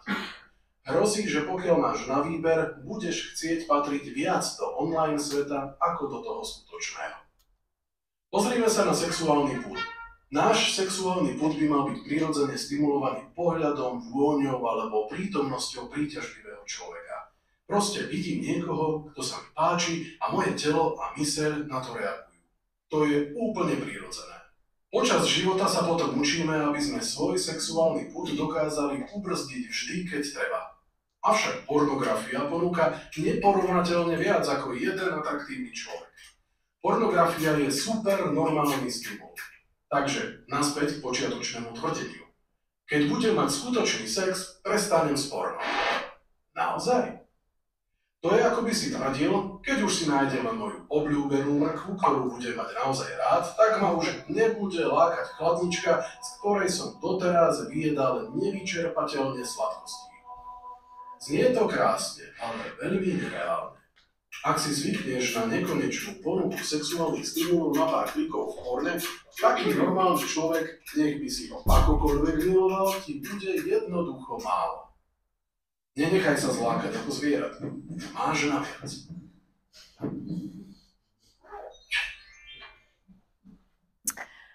Takže ak máte doma tínedžera a už ste naťukli tému pornografie, sexu a ešte mu chcete, alebo jej chcete dovysvetliť, že prečo je pornografia škodlivá, tak toto video je na YouTube, je verejne dostupné na našej stránke, ho nájdete. Ja sa len prizastavím tak úsmevne, že keď som teda zablúdila na tie pornostránky, ktoré som na začiatku hovorila, tak reklamy, ktoré tam najviac idú, sú práve na podporu erekcie. Viete prečo?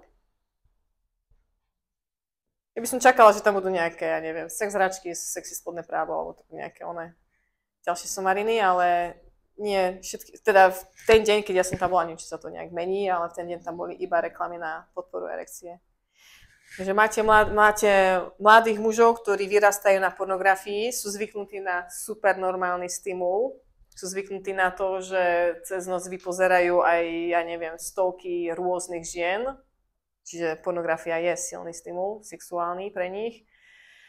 A potom sa zaľúbia, a potom snažia mať sex s nejakou svojou reálnou ženou a nejde to.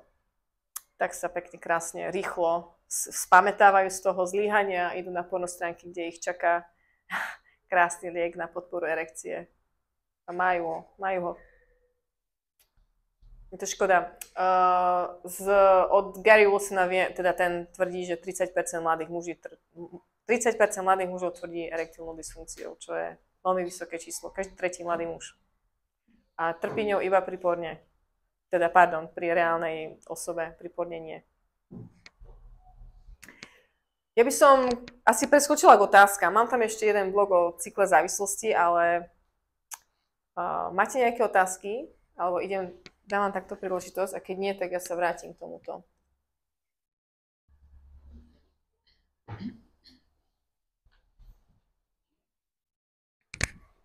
Alebo sa aj pýtajte priamo.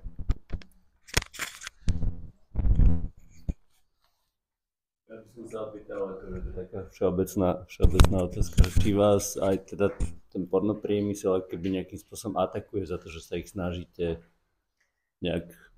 Tak. Zatiaľ nie, lebo sme na malom Slovensku. Ani som si to nejak nepozerala, že či na Slovensku sú nejaké, určite sú nejaké pornoprodukcie, ale asi nie nejaké veľmi vážne. Viem, že v Čechách, teda Čechy sú veľkí vývozcovia porna, ale mňa zatiaľ nie. Zatiaľ mám s tým pokoj.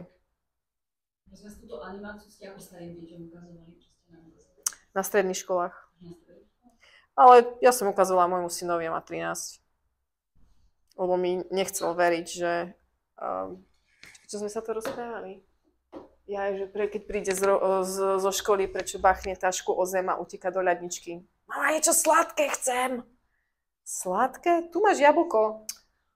Mama, nechápeš. Hej, chápem. Tak potom pri tej príležitosti. Ale cez slajdu žiadne otázky nie sú, tak máte ešte nejaké iné otázky, alebo sa...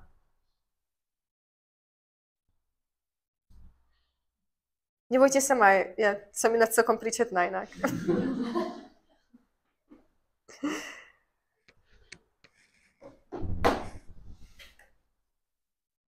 A to ste už boli teda v tom 7. a 8. ročníku. Hej, bolo to vtipné, lebo to boli iba chalani, čo sa mi často nestáva, že mám iba čisto chlapčenský kolektív. Hej, boli také, že na jednej strane sa trocha tak predvádzali, že kto čo už všetko vie, ale niektorí zase hovorili, fuj, to je nechutné. Akože myslím, že tam bola taká celá škála rôznych chlapcov, ale suma sumárum, akože vedeli dosť veľa o téme. A na konci sa mohli pýtať aj otázky. Jedna veľmi ma pobavila. Je sex príjemný aj pre ženy? A druhá otázka bola, že ako presne masturbujú dievčatá? Som si myslela, že zomriem z tých otázok. Takže zaujímavých vecí, no. OK. Máte pocit, ešte môžem? No? Máte nejaký taký pocit, že napríklad, že dievčatá alebo chlapci, že niektorá z týchto skupín je popredu vo vedomostiach alebo v záujme? Akože z toho prieskumu, ktorý sme robili, vieme, že chlapci pozerajú porno častejšie ako dievčatá. Ten prvý kontakt, priemer 11 je rovnako aj chlapci a dievčatá, tam rozdiel nie je, ale potom v tom, že ako často sa k nemu vracajú, už tak chlapci viac ako dievčatá, ale stále dievčatá do veľkej miery, ale nie tak často ako chalani. Si to nepamätám presne tie štatistiky, ale je to tam v prieskume. A povedala by som, že tak ako sa s nimi rozprávam, tak ako medzi riadkami viem vyčítať, že obidve strany to pozerajú z takého, aj zo zvedavosti, ale aj z takého, ako keby z takých obáv, že či budú vedieť, čo majú robiť. Že sú si je to také smutné, že oni sa naozaj cítia veľmi neistí vo veľa veciach, takých základných veciach, ako keby, že pre mňa je to že jasné, že prídete na to, čo máte robiť. Ale majú taký pocit, že musia byť v tom fakt dobrí. A čo je teda veľmi, veľmi veľká škoda, keď si to tak predstaví napríklad na mojich deťoch, že v ideálnom prípade náš syn má navnímanú sexualitu ako niečo pozitívne, dobré. A ak by chodil na pornografické stránky, tak tomu bude ale podsúvať, že on má byť agresor, že má byť hrubý, má byť sprostý k tým ženám, alebo má byť nevkusný a tak ďalej, pretože veľa pornografie ukazuje násilie na ženách. Čiže dúfam, že si to bude vedieť vyhodnotiť, že nie, že nemusí, naozaj nemusí. Ale ak syn nemá takto navnímanú sexualitu, tak si bude myslieť, že toto si bude normalizovať. A naopak na dievčatách je to také možno smutné, ale napríklad od stredoškoláčiek mávame otázky v tých anonymnej časti, keď kladú otázky. Častokrát sa nás pýtajú, že čo ja viem, priateľ mi robí to a hento, ja neviem, škrtí ma, mám si to nechať? Dáme tomu. Jasné, že si to nemáš nechať, ale sú si tak neisté, že oni sa potrebujú spýtať, že či môžu povedať nie. Pretože v pornografii toto je štandard. Že sú tak ako keby zneistené a majú pocit, že oni aby si mohli udržať chlapca, aby boli príťažlivé, aby boli sexy, tak musia pozerať porno, aby sa naučili, čo majú robiť. Takže to je to akože žalostné, lebo to tak úplne nie je teda.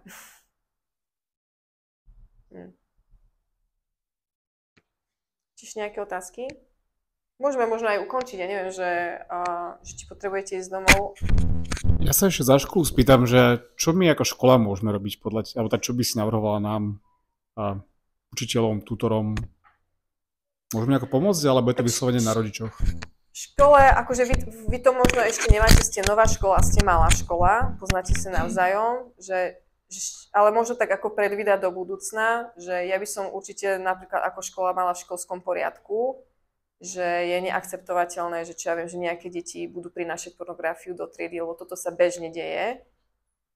Čiže aby ste vy potom mali nejaké páky na rodičov, lebo vám to není jedno, ale sú rodičia, ktorým to je jedno, ako budete ako škola rásť, tak budete mať aj takých rodičov, že im to bude jedno, alebo to o tom nebudú chcieť počuť, alebo to budú popierať. Čiže aby ste mali nejakú páku, ako keby, že nie, že toto nie je akceptovateľné, že deti pozerajú cez prestávku porno. Je to vysoko návykové, poprvé, pre deti to môže byť veľmi traumatizujúce podľa toho, čo pozerajú. Takže ja by som ako keby aj v tom školskom poriadku to tak nejak nastavila, že je to návyková vec, tak ako je neakceptovateľné, aby nosili vodku a pili cez prestávku, tak je neakceptovateľné, aby sledovali pornografiu. Napríklad, že to veľmi málo škôl na toto myslí a potom nás volajú, keď už akože vážne horí, keď deti si medzi sebou posielajú pornografiu krížom krážom štvrtáci na 1. stupni. A škola nemá veľmi akože že nevedia, že čo s tým majú robiť, nemajú to v školskom poriadku, takže potom rodičia sú takí, ktorí na to majú úplne, že no a čo? Čo nech si pozrú.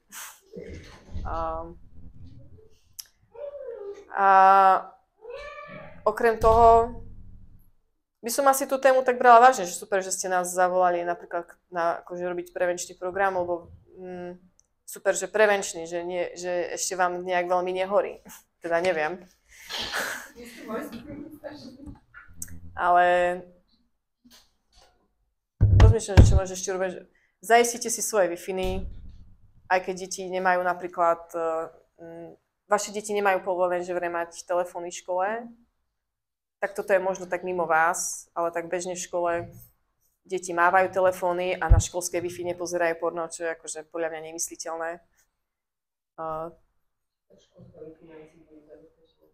Hej, alebo mne sa páči taký model z Talianska, ktorý časom by som chcela priniesť a že to môžete začať kľudne robiť, lebo máte veľmi úzky spoluprácu medzi učiteľmi a rodičmi, je, že napríklad, teda nie v Poľsku, v Taliansku je taká neziskovka, od ktorej sa chceme učiť, je, že všetci prváci, ktorí prídu do školy, škola si pozve rodičov a dohodnú sa. Tu nás bude také pravidlo, že deti budú dostávať telefóny až od 2. stupňa. Aby to nebolo, že každé dieťa dránka doma, že všetci už majú doma telefón a iba moje dieťa nie a ja som nejaký divný. Čiže sa ako keby od začiatku dajú nejaké pravidlá, že ako ideme naše deti navigovať v digitálnom svete. Alebo sa dajú pravidlá, že ak dáš svojmu dieťaťu telefón, tak bude mať rodičovské zámky. Ako keby hneď od 1. ročníka, že niekde to tým rodičom jasné, že toto tu platí a keď nie, tak si posunú dieťa do inej školy, lebo tu máme takéto pravidlo napríklad. A že keď sa to urobí s celým 1. stupňom, vždycky s prváčikmi, tak to predídete mnohým problémom. Ešte nejaké iné otázky? Ja som sa chcela spýtať, že ako ste sa k tomu celému dostali? Zo zlosti. Ale nie... Nie, akože ja sa tomu sama divím, môj manžel ešte viac. Lebo som chodila do tried prvotne s témou vzťahy a manželstvo a neplánované tehotenstvo a jak som počúvala už možno, neviem, desiatky, stovky stredoškolákov, tak oni sami od seba spomínali tému porno. Oni to tak prinášali do diskusie. Mňa to tak udivovalo, že sa jednak nehambia alebo že to berú ako taký nejaký referenčný bod pre nich. Takže som šla domov, vyťukala som si slovo porno, nehala som sa viesť. A potom, ja som mala vtedy ešte také, že menšie deti.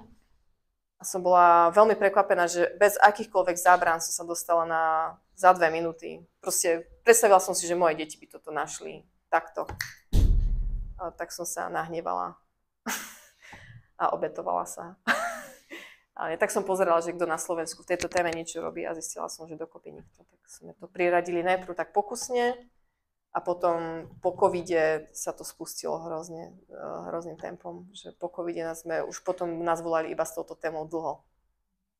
Že to tak prasklo potom, tak ako keby prebublal celý ten problém na povrch. No. Povieme si o tých závislostiach. Ešte ďalšiu tému. Aha, mám tu taký, že cyklus závislosti, je to asi na 5 minút, neviem, že ak chcete, tak s radosťou. Toto je taký cyklus závislosti, ktorý zvykneme vysvetľovať aj na základných a na stredných školách. Možno aj je to tak fajn pre nás, dospelých, si to uvedomiť, že ako vzniká závislosť. Takže všetci sa niekedy cítime zle. Vy máte svoje dôvody, prečo sa môžete počas dňa cítiť zle. Deti majú svoje dôvody. Stačí, že sme hladní, nervní, máme nejaký neúspech počas dňa, niekto na nás nabliakal, mama chce, aby som povysávala, to je hrozné. Proste niečo, hej, cítime sa zle. Keď sa cítime zle, tak sa nechceme cítiť zle. Chceme sa cítiť predsa dobre. Ale niečo musíme urobiť, lebo samo od seba sa to nezmení. Že musíme vykonať niečo. Väčšinou sa vrátime k niečomu, čo máme už overené, že nám v minulosti pomohlo uľaviť z toho zlého na niečo také, aspoň na chvíľku. Takže niekto napríklad, neviem, možno sa zasmiete, ale možno to máte podobne ako ja. Ja keď cítim nejakú takú úzkosť, strach, že niečo ma čaká, bojím sa toho, tak ja ani neviem, zrazu stojím pred ľadničkou a skenujem. A viem presne, čo chcem. Ja chcem niečo sladké. To, že tam nejaká majonéza trápna, to ma vôbec nezaujíma. Ja chcem niečo sladké, chrumkavé. Hej? Aspoň na chvíľku, nech mi ten cukor urobí nejakú takú vývrtku v hlave, aspoň na chvíľku sa budem cítiť šťastná. A potom zase sa musím vrátiť k tomu, čo ma čaká. Takže ja, a to nehovorím ako dobrý príklad. Takže napríklad cukor na mňa platí. Alebo niekto, poznáte to, si strašne unavený, nervný, všetci mi dajte pokoj, ja si to chcem hladkať svoju skrinku. Hej? Niektorí z nás to máme takto. Niektorí si povieme, ešte len 5 hodín, však ja už chcem piť víno. Okay? Že niektorí si dáme pohárik, čo si myslím, že je úplne v pohode, ale niekto ide aj fľašku 2. A niekto z nás zistil, alebo z detí zistili, že 30% detí povedalo, že relaxujú pri pornografii. Čiže niekto sa vráti k pornografii opakovane, pretože pri tom totálne dokáže vypnúť. A ešte k tomu, ak pri tom masturbuje, tak je to veľmi veľa odmeny fyzickej slasti, hej? Čiže pri tom vypne, úplne sa vypne pri tom. OK. Ak však potom, po tej chvíľkovej úľave, sa dostavia pocity nejakej hanby, alebo takého vnútorného konfliktu, alebo nejakého dokonca zúfalstva, tak ma to zase vráti k tomu, že sa cítim zle. Keby som to tak možno povedala, že ja si, čo ja viem, cítim úzkosť z nejakej prednášky, idem do ľadničky, zošrotím všetko, čo tam je sladké a potom si poviem, Lívia, si to normálna, však si to koľkokrát slúbila, že toto už nebudeš robiť a zasa, hej. Môžem mať nejaký taký pocit hanby, vrátim sa k tej prezentácii, ktorú mám pripravovať na prednášku, cítim sa mizerne, ešte aj kvôli tomu cukru. A spomínam, tak čo by som ešte vymyslela? Tak si dám niečo slané. OK. Ale niekto si sa ráno zobudí a je zhrozený z toho, že čo za tú noc naklikal. Hej? Že aké porno pozeral napríklad, alebo pozerala, však aj dievčatá pozerajú. A môže byť úplne, že cítiť úplne až zúfalo. Úplne neveriac, poviem, že však som si povedala, že to už nebudem pozerať a zase som to pozerala, že to je hrozné. Znova ma to vráti do toho bodu, že sa cítim zle. A voilà, keď sa cítim zle, tak čo? No, potrebujem sa cítiť dobre a takto sa v tom začnem vrtieť. Ako z toho von? Viaci na to vždycky prídu, určite na to prídete aj vy. Ako z toho von?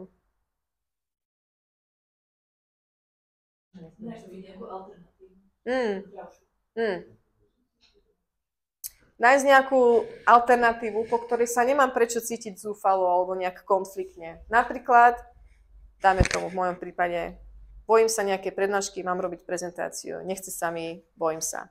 Namiesto toho, aby som šla šrotiť čokoládu, idem do chodby, obujem si botázky a idem si zabehať do lesa.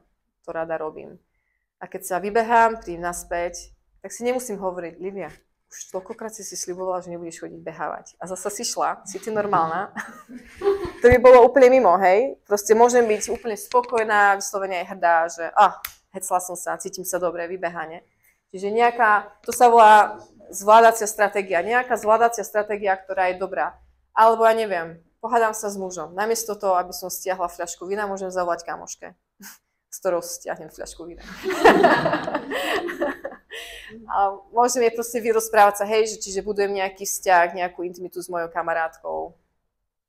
Alebo môj muž je napríklad muzikant, tak ten, keď je rozladený, tak skladá piesne, zloží ich už strašne veľa. Chrlí ich priam. Ale chápete, hej, že proste je to niečo produktívne, je to niečo, čo môžem byť hrdá, že dobre, toto som urobila. A v tom prípade sa necítim znova zle. To je síce fajn povedať, akože tak teoreticky, ale niekto, kto sa už vrtí v tomto, tak je dosť ťažké urobiť tú výhybku. Tak ako keby ste povedali, Fero, ja mám taký perfektný nápad. Namiesto toho, aby si každý večer pil vodku, čo keby si začala piť džús? A Fero vám povie, teoreticky je to krásne, ale ja chcem moju vodku, ja sa chcem opiť. Hej, ja potrebujem tú svoju šľahu, čokoľvek, čo to je, hej. Pre niekoho, kto je už závislý na pornografii, pornografiu má na 3 pohyby prstom v svojom telefóne zadarmo, kedykoľvek. Pre niekoho, kto si zvykol na takýto luxus, a ešte k tomu, ak pri tom masturbuje, orgazmus je najslastnejší pocit, ktorý nám naše telo dokáže dať. To je strašne veľa muziky, dostane človek za veľmi málo námahy. Okay. Takže keď pre niekoho, kto si zvykol na toto, zrazu vymeniť takú veľkú slasť za to, že sa musí zbicyklovať hore kopcom, môže byť veľmi, veľmi namáhavé, hej? Či ten mozog, to je zase len ten supernormálny stimul, či proste my sme si zvykli na veľmi veľa slasti a teraz ja to mám vymeniť za menej slasti a má mi to stačiť. To je na dlhé trate, dá sa to, ale je to na dlhé trate. Takže čo odporúčame deťom je, že ak sa oni cítia závislé na niečom, alebo teda však aj dospelým, tak väčšinou človek, ktorý je závislý, potrebuje pomoc. Že veľmi málo ľudí, ktorí už sú závislí, vážne závislí, svoju závislosť praštia sami, že potrebujú pomoc, to je to ako keby srdiečko, že potrebujú nejaký vzťah, potrebujú niekto, aby ich sprevádzal von zo závislostí. Taká rada pre vás rodičov, tak pozorujte svoje deti, že keď sú, neviem, keď sa necítia pohodlne, sú nervné, hladné, ako oddychujú, čo robia, po čom siahnu. Lebo toto je niečo, čo oni si odnesú potom aj do dospelého života. Také dobré rady pre rodičov, že učme tie svoje deti hľadať zdravé úľavy a nejaké také potešenia. Možno umenie, možno šport, možno čítanie knihy, možno proste sú s kamošmi vonku niekde, to je úplne že super, alebo hrá sa učiť na nejaký hudobný nástroj, kreslí si čokoľvek, hej. Toto sú stratégie, ktoré vaše dieťa bude používať aj v dospelosti. Napríklad, ja neviem, teraz mám 10-ročnú dceru, sa učí spievať teraz, super, je to trocha drina, učí sa spievať, nechce sa aj niekedy. Ale za 5 rokov, až stretne nejakého chlapca, ktorý je zlomí srdce, tak v ideálnom scenári nezačne fetovať, ale začne skladať nejakú strašne smutnú pesničku o tom zlom chlapcovi, čo je zlomilo srdce, hej. Čiže nájde nejaký lepší ventil ako napríklad drogy.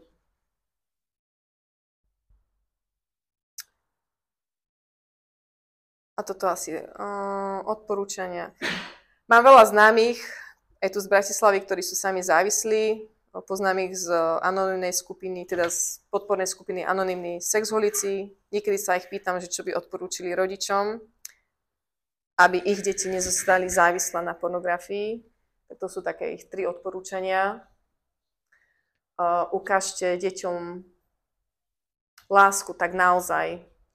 Jeden z nich mi hovoril, že si pamätá, že o ňo bolo postarané, logistika, čo sa týka materiálneho zabezpečenia, všetko fajn, ale u nich sa láska ako keby neukazovala, neprejavovala. Takže on mi hovoril taký príbeh, že keď bol malý, tak mal horúčku a presne si pamätá, jak si mama sadla k nemu v posteli a tak ho chytila na chvíľu za hlavu a on si tak prial, že aby tá ruka jej tam zostala dlhšie, aby mal dlhšie horúčku. Že konečne ako keby vnímal nejakú nehu od tej mamy. Takže oni to tak hovoria, že tú bezpodmienečnú lásku ukazujte svojim deťom. My vieme, že ich ľubíme, ale že či to vedia aj naše deti naozaj, to je druhá otázka. Učte deti mať naozajstné kamarátstva. Mnoho adiktov vyrastali skôr izolovane, alebo si pripustili kamarátov, alebo po nejakú, že mali takú nejakú pomyselnú múr okolo seba. A som si tam dala, že pocikané nohavičky ako pripomienku. Moja dcera má takú kamošku, s ktorou keď sa tára, alebo tá kamoška chodí k nám celkom často na prespávačky, alebo moja dcera tam, tak niekedy dcera ešte stále príde s batôžkom v sáčku s pocikanými gaťkami a ona mi hovorí, že mama, prepáč, ja viem, ale vieš čo, keď my sme sa hrali a my sme robili, ja neviem, toto a hento sme robili a ja už som cítila, že musím ísť, ale to bolo taká super hra, mama, vieš, a potom tá kača povedala niečo strašne smiešné a už bolo neskoro. A na jednej strane si hovorím, si ty normálna, štipere, že už máš skoro 11 rokov, to sa už nemôžeš pocikávať, ale na druhej strane vďaka Bohu za kačenku, za tvoju kamarátku. Si hovorím, že to je proste kamarátstvo, že je tak pohrúžená do tej hry, s kačenkou sa pohadajú, potom sa zase udobria, že proste normálne kamarátstvo. Prečo je to dôležité, aby naše deti mali takéto dobré kamarátstva, je, že dcera sa naučí, že je úplne v poriadku byť úplne blízko k niekomu. Že je v poriadku pred niekým sa dokonca aj pocikať a tá kamarátka sa mi nebude vysmievať, pocika sa spolu so mnou. Hej, že to je dobré, že to je taká ako dobrá predispozícia k tomu, že až dcera vyrastie, tak sa nebude báť vzťahov, nebude žiť izolovane, lebo práve tá izolácia potom vedie alebo ženie ľudí k závislosti. Takže prevenčne doprajeme deťom naozajstné kamarátstva. A tá trojka, že sexuálna intimita je prirodzená, deje sa všetkým, tak z tých závislých, ktorých poznám, tak tým, že žili tak možno aj izolovane, teraz to tak možno trošku aj podpichnem, že väčšina z nich žili v katolíckych rodinách, tak oni si to tak v hlave vysvetlili, že keďže oni nemajú mať sexuálne túžby, nemali by ich chcieť, toto proste im nepatrí, lebo ešte nie sú v manželstve. To znamená, že oni sú celí nejakí pokazení a mali pocit, že to oni sú tí zlí, lebo cítia nejaký sexuálny blúd. Takže ich odkaz je, že proste uistíte tie deti, že sexuálny blúd sa zobudí každému jednému. Všetci to musíme nejak prežiť. Urobíme všetci rôzne zlyhania, snažme sa, je to fajn, ale je to na dlhé trate. Nechceme od tých našich detí, že to zvládnu takto. Tým nechcem povedať, že robte si, čo chcete, hej, ale... Dobre, to bol taký posledný odkaz a to je asi všetko. Ak máte nejakých známych, čo sú závislí, potrebujú pomoc, tak na našej stránke máme celý zoznam terapeutov, ktorých sme si tak nejak aspoň zhruba kontrolovali, že či sú príčetní a že či nebudú podceňovať alebo bagatelizovať túto tému. Tak to je všetko podľa mňa. Myslím si, určite teda.